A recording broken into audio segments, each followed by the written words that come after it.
తెలంగాణలో లో tension LT కేటగిరీలోని విద్యుత్ వినియోగదారులపై ఫిక్స్డ్ ఛార్జీల రూపంలో అదనపు భారం పడబోతోంది. నెలలో 300 యూనిట్లకు మించి విద్యుత్ను వినియోగించుకున్న వారికి ఛార్జీలు వర్తించనున్నాయి. ప్రస్తుతం గృహ కనెక్షన్ల లోడ్ సామర్థ్యం ఆధారంగా ప్రతి కిలోవాట్ లోడుకు ₹10 చొప్పున ఫిక్స్డ్ ఛార్జీలు విధిస్తున్నారు. దీంతో నెలకు 300 యూనిట్లకు పైగా వినియోగించే గృహ వినియోగదారులకు ఫిక్స్డ్ ఛార్జీల కింద ₹30 భారం పడబోతోంది. అయితే ఇకపై ఈ ఛార్జీలను కిలోవాట్కు ₹10 నుంచి ₹50 పెంచాలని డిస్కంలు ప్రతిపాదించాయి.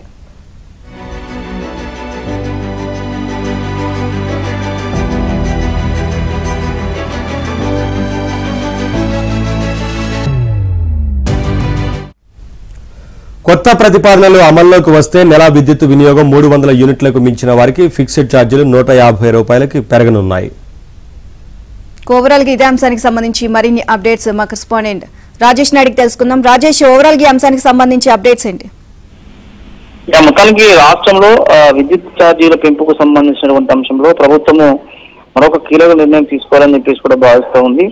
ఎందుకంటే ఫిక్స్డ్ ఛార్జీల పెంపు వల్ల రాబోయే రోజుల్లో నెలకు 300 యూనిట్ల విద్యుత్ దాటిన వారందరికీ కూడా పర్టికులర్ గా గృహ వినియోగదారులకు వర్తించేలాగా ప్రభుత్వం నిర్ణయం తీసుకోవాలని చెప్పేసి కూడా భావిస్తూ ఉంది. ప్రస్తుతం ఎల్డీ కేటగిరీలో ఫిక్స్డ్ ఛార్జీలు ₹30 చొప్పున వసూలు చేస్తుండటంతో కొత్త ప్రతిపాదన అమల్లోకి వస్తే కనుక ఇది ₹150 పెరిగేటువంటి అవకాశం కనిపిస్తుంది. ఎస్టీ కేటగిరీలో విద్యుత్ ఛార్జీల పెంపు వల్ల 33 kV కనెక్షన్లకు యూనిట్కి ₹50 చొప్పున అదనంగా పడేటువంటి అవకాశం కనిపిస్తుంది. ఆ తర్వాత ఆపై కనెక్షన్ అన్నిటికీ కూడా కొద్దిగా భారం పెరిగేటువంటి అవకాశం కనిపిస్తుంది. అయితే ఈఆర్సీకి వార్షిక ఆదాయ అవసరాల నిమిత్తం ఇచ్చిన నివేదికలో డిస్కామ్లు పర్టికులర్ గా ఈ ప్రతిపాదనలు చేశాయి.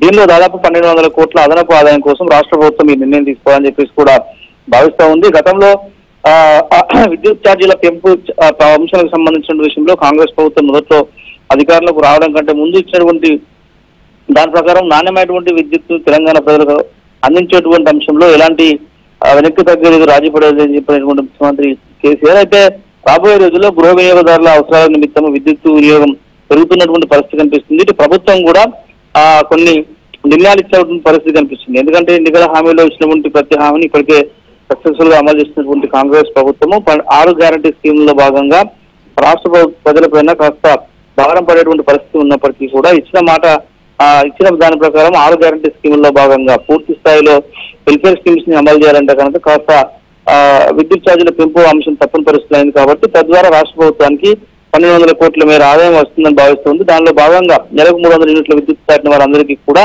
విద్యుత్ ఛార్జీలు పెంపాలనే ఆలోచనలో భాగంగా రాష్ట్ర ప్రభుత్వం ఉంది. Right, thank you Rajesh.